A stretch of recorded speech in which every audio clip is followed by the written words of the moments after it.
Os dons espirituais existem? Será que eu tenho que sofrer um segundo batismo para poder falar em línguas estranhas? Se é que elas existem. Uma igreja fala em línguas estranhas, a outra não. E agora? Tô cheio de dúvidas. A resposta para esta pergunta e outras no vídeo de hoje. Se prepara aí. E enquanto isso, roda a vinheta, Brunão.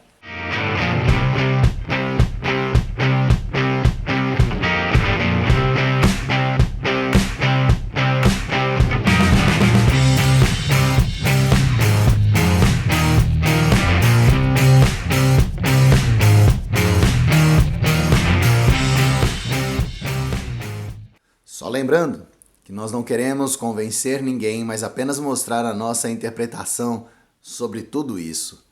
E como a discussão de hoje é muito interessante, os dons espirituais, eu chamei alguém para me ajudar a decifrar tudo isso. E você, se inscreve no nosso canal, né? Curte o vídeo, compartilha com quem você conhece. Agora, acima de tudo, fala com a gente. A palavra de Deus fala que na multidão dos conselhos existe a sabedoria. Traz aí a tua informação. Esquece não. Se inscreve nos demais canais. Facebook, Instagram. A Igreja Bíblica está em todos eles. Por quê? Porque aí juntos nós vamos conseguir crescer mais aqui e aqui. Bom, chega de conversa fiada. Bora lá. Bora desvendar o mistério dos dons espirituais. A primeira pergunta, na verdade não é uma pergunta, é uma constatação. A Bíblia fala dos dons e dos talentos, mas ela me deixa em dúvidas relacionadas a isso. Será que você poderia nos ajudar falando um pouquinho mais dos dons e dos talentos? Aonde elas estão descritas? Aonde eles estão descritos na Bíblia? Quem fala sobre os dons e os talentos? Será que os dons e os talentos têm alguma coisa em comum, alguma coisa que os une? Me explica aí. Me ajuda, vai? Obrigado, Wagninho, pelo convite para participar desse bate-papo sobre um assunto tão importante e questões que tantas pessoas têm dúvidas. Sim, evidentemente a Bíblia fala de dons, a Bíblia fala de talentos. Na carta de Tiago, irmão do Senhor, no capítulo 1, versículo 17, nós lemos que toda boa dádiva, todo dom perfeito vem lá do alto, vem do Pai das luzes. E basicamente a ideia é que quando nós nascemos nesse mundo natural, cada um de nós recebe também um talento natural. As pessoas nascem e já nascem com determinada habilidade. Quando uma pessoa se converte e ela nasce de novo, por ocasião do novo nascimento, ela também recebe uma outra habilidade. Essa habilidade que é comunicada de modo sobrenatural é o que nós chamamos de dom. E a palavra dom significa literalmente um presente. Quando alguém nasce com uma habilidade no mundo físico, ele não fez nada para merecer. Ele nasceu com aquilo, é uma dádiva, é um talento. E espiritualmente não é diferente. Quando alguém nasce de novo, recebe de Deus uma habilidade especial, um talento, um dom, um presente. Especificamente sobre dons espirituais, nós temos no Novo Testamento 4 listas. Primeira carta aos Coríntios, capítulo 12, a carta de Paulo aos Romanos, capítulo 12, a carta aos Efésios, capítulo 4, a primeira carta de Pedro, capítulo 4. Essas listas, obviamente, não são exaustivas, elas são suficientes. E o ponto é que se as listas fossem exaustivas, ou seja, se fosse sempre aqueles mesmos dons, nós deveríamos esperar que cada uma das cartas repetisse exatamente os mesmos dons, o que não acontece. Portanto, nós sabemos que essas listas ilustram, exemplificam esses dons que Deus comunica aos homens. Um outro fato interessante é que todos esses dons acontecem no ambiente do amor, todos eles. Em Romanos 12, Paulo fala sobre o amor sem hipocrisia. Em Coríntios, logo depois de falar dos dons do capítulo 12, capítulo 13, Paulo diz que há um caminho ainda mais excelente, que é o caminho do amor.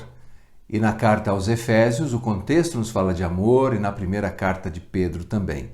Então, os dons funcionam bem num ambiente em que a maior ética e o maior valor moral está presente, o amor.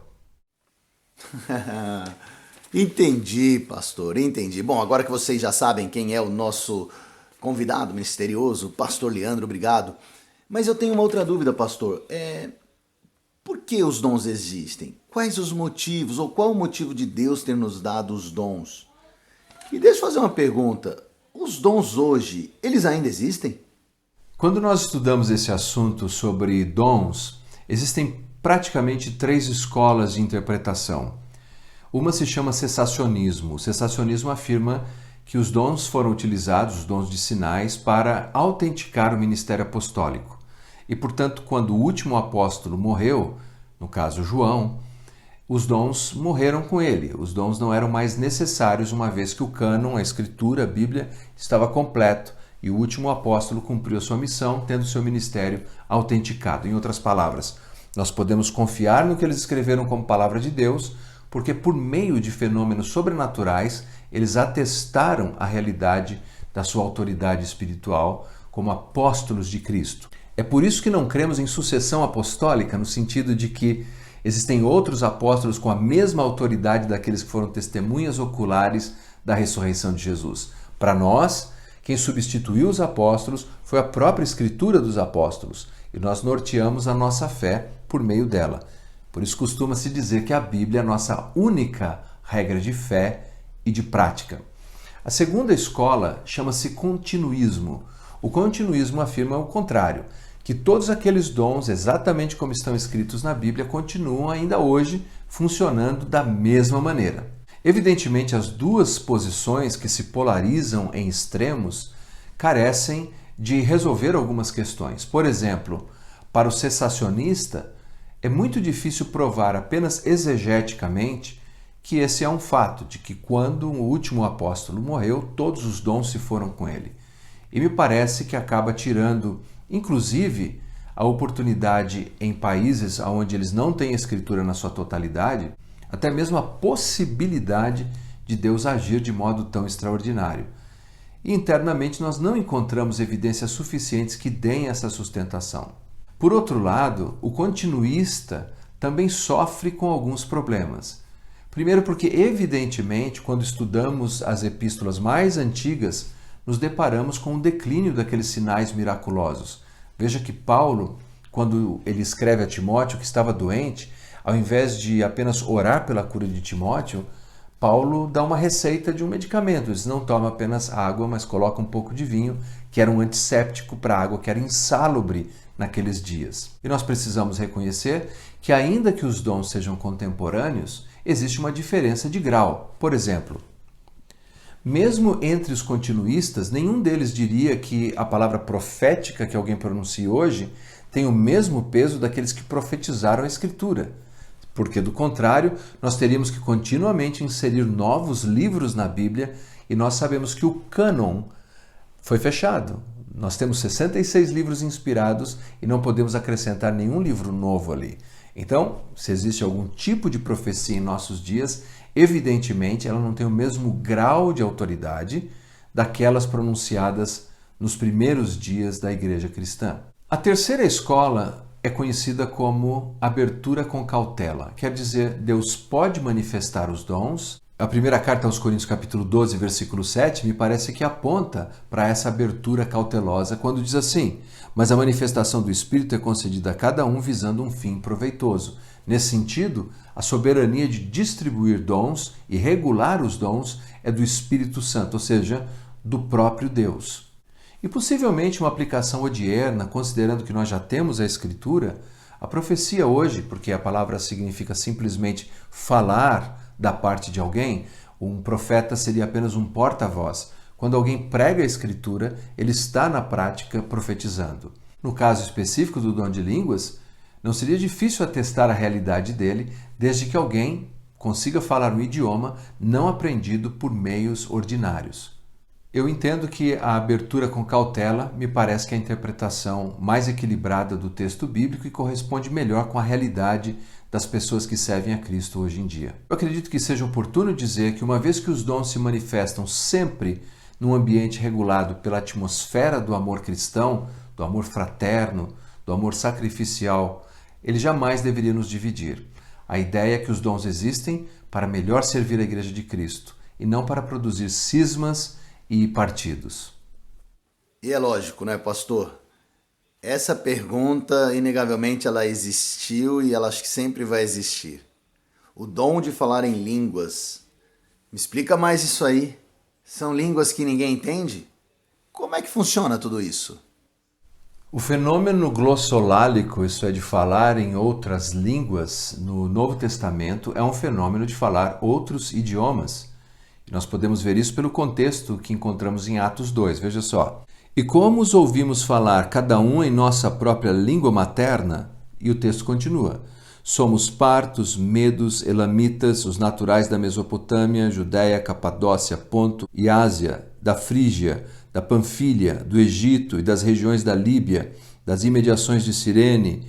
Então veja, o fato incontestável é que esses judeus de vários lugares que tinham outros idiomas testemunharam o fenômeno glossolálico, que é o fenômeno de falar em outras línguas. E o texto na língua grega é evidente quando diz que os ouviram em seus próprios dialectos, que é a palavra para dialeto. E esse é realmente um fenômeno. Você ver alguém que nunca estudou e por meio de uma atividade sobrenatural do Espírito Santo falar um outro idioma, isso sem dúvida vai impressionar alguém.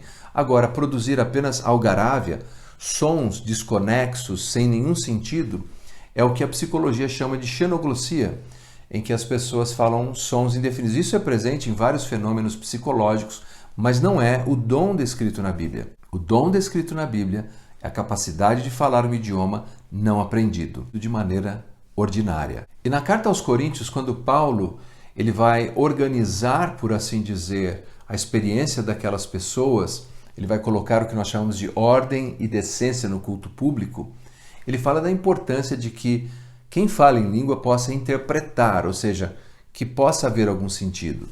No capítulo 14, ele deixa muito claro de se tratar de idiomas. Ele diz assim: há sem dúvida muitos tipos de vozes no mundo, nenhum deles, contudo, sem sentido. Ou seja, todas as línguas são línguas que têm sentido, que têm estrutura e que comunicam de alguma maneira idiomática. Algumas pessoas apelam dizendo que capítulo 13 fala sobre ainda que eu falasse em língua dos anjos e dos homens. Obviamente aquele texto é uma hipérbole, é uma força de expressão, mas ainda que convenhamos que seja uma linguagem angelical. Todas as vezes que os anjos aparecem na Bíblia falando, eles falam em línguas inteligíveis. Não existe nenhuma prática, eu repito, de algarávia ou de línguas sem sentidos. A língua tem estrutura, é uma habilidade especial de falar um outro idioma. Bom, e por fim, pastor, eu quero ser uma pessoa que marque a minha trajetória com os dons do Senhor. E por conta disso, eu teria que ter um segundo batismo? Ou um batismo já basta? Como é que funciona os dons na minha vida? Como eu os recebo, pastor? Me ajuda aí, vai. Sim, evidentemente a Bíblia fala do batismo no Espírito Santo e nós precisamos entender essa expressão dentro do seu contexto. Por exemplo, nos Evangelhos, João o Batizador, quando fala do batismo no Espírito, ele profetiza a respeito do batismo no Espírito, ou seja, ainda não era uma realidade presente naqueles dias. Ele anuncia que ele batiza com água, mas que um dia viria alguém que batizaria com o Espírito Santo. E essa pessoa é Jesus. Aliás, é importante fazer uma distinção, particularmente no texto que diz assim, que Jesus batizaria com o Espírito Santo e com fogo. O batismo com o Espírito Santo é para crentes, mas o batismo com fogo é para descrentes. O contexto ali, onde João Batista faz esse pronunciamento, ele descreve que o trigo seria guardado no celeiro, mas a palha seria queimada com fogo. Então, primeiro, o batismo com o Espírito Santo é anunciado de forma profética, de forma futura. E a pergunta é, quando ele se concretiza? Onde é que ele acontece? Onde ele tem o seu cumprimento histórico? Nós encontramos o seu cumprimento histórico num texto de narrativa que se encontra em Atos, especialmente no capítulo 2, que é o cumprimento da promessa de Jesus de que o Espírito Santo viria inaugurando a era da igreja, da sua noiva. E depois, esse mesmo fenômeno é repetido algumas vezes no livro de Atos. É importante lembrar que a afirmação de que aquele fenômeno de Atos 2 é o batismo do Espírito aparece em Atos capítulo 11, porque no capítulo 11 Pedro faz a defesa da conversão gentílica na casa de Cornélio e descreve que o Espírito caiu sobre aqueles não-judeus da mesma maneira que caiu sobre os judeus, e ele chama aquilo de o batismo do Espírito e o cumprimento das palavras de João Batista. Então nós temos o Espírito Santo profetizado pelo ministério de João Batista, depois nós temos o Espírito Santo realizado, o batismo do Espírito Santo realizado no livro de Atos, e depois nós temos o batismo no Espírito Santo sistematizado, isso é, na carta doutrinária. E a pergunta que nós devemos fazer é: o que a carta doutrinária tem a dizer sobre o batismo do Espírito Santo? Na primeira carta de Paulo aos Coríntios, no capítulo 12, nós lemos assim sobre o Espírito Santo. Porque assim como o corpo é um e tem muitos membros, e todos os membros, sendo muitos, constituem um só corpo, assim também com respeito a Cristo. Pois em um só Espírito todos nós fomos batizados, em um corpo, quer judeus, quer gregos, quer escravos, quer livres, e a todos nós foi dado de beber de um só Espírito Santo. Então, claramente, o que nós encontramos é que, por ocasião da conversão, as pessoas são batizadas no Espírito Santo no corpo de Cristo. É a única referência que encontraremos novamente nos textos doutrinários. E é importante observar o tempo verbal do texto que diz: e todos nós fomos batizados em um só Espírito. Quer dizer, todos os crentes, quer livres, quer judeus, quer escravos, quer gentios, todos foram batizados, mergulhados pelo Espírito em um único corpo. E quando olhamos para o livro de Atos, isso faz perfeitamente sentido, porque nós vemos que o Espírito Santo é aquele que liga as pessoas diferentes ao mesmo corpo de Cristo. Portanto, a melhor expressão para descrever a experiência contínua da ação do Espírito na vida do crente seria o enchimento do Espírito Santo. Bom, gente, é isso aí. Eu espero que todos tenham tido as suas dúvidas sanadas com esse bate-papo com o pastor Leandro. Eu tive as minhas. Mas se você ainda tem alguma dúvida, dá um alô, tá bom?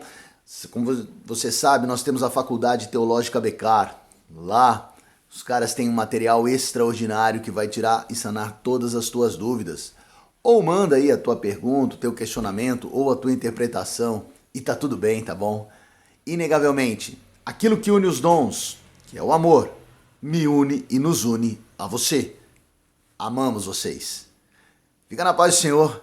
Uma excelente semana. Semana que vem, estamos de volta.